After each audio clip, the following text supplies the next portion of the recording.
Hello, നമുക്കൊരു മന്തിയുടെ recipe നോക്കിയാലോ. ഇതൊരു ഒത്തൻറ്റിക് മന്തിയുടെ റെസിപ്പി ഒന്നുമല്ല, ഒരു ഈസി മന്തിയുടെ റെസിപ്പിയാണ് കേട്ടോ. 30 മിനിറ്റ്സ് സോക്ക് ചെയ്ത് വെച്ചിരിക്കുന്ന ബസ്മതി റൈസിലേക്ക് ഹോൾ സ്പൈസസും ഉപ്പും 2 ടേബിൾ സ്പൂൺ ഓയിൽ കൂടി ചേർത്തിട്ട് ഒരു 75% ഒന്ന് കുക്ക് ചെയ്തെടുക്കുക.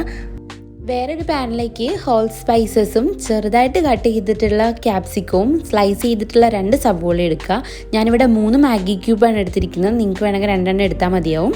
വലിയ ജീരകം, കുരുമുളക് പൊടി, മുളക് പൊടി, garam masala, ginger garlic paste, മല്ലിയില, ഇത്തിരി നമുക്കൊരു 1/2 കപ്പ് ഓയിൽ ഒഴിച്ചിട്ട് ഒന്ന് മിക്സ് ചെയ്ത് വെക്കാം.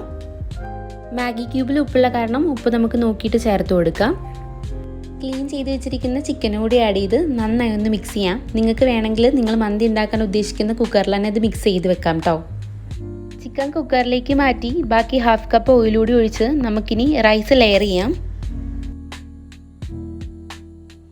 റൈസിന് മുകളിൽ നമുക്ക് 3-4 പച്ചമുളക് കുത്തിവെച്ച് കൊടുക്കാം. ഞാനിപ്പോൾ ഇവിടെ കളറിന് വേണ്ടി എടുത്തിരിക്കുന്നത് മഞ്ഞൾപ്പൊടിയിൽ കുറച്ച് പാല് മിക്സ് ചെയ്തിട്ടാണ്. നിങ്ങൾക്ക് വേണമെങ്കിൽ കളർ ചേർക്കാം. ഒരു വിസിൽ വന്ന് പ്രഷർ സെറ്റ് ആകുമ്പോഴേക്കും മന്തി റെഡി ആയിട്ടുണ്ട്. 15 to 20 മിനിറ്റ്സിനുള്ളിൽ തയ്യാറാക്കാൻ പറ്റുന്ന ഈസി മന്തിയുടെ റെസിപ്പിയാണിത്.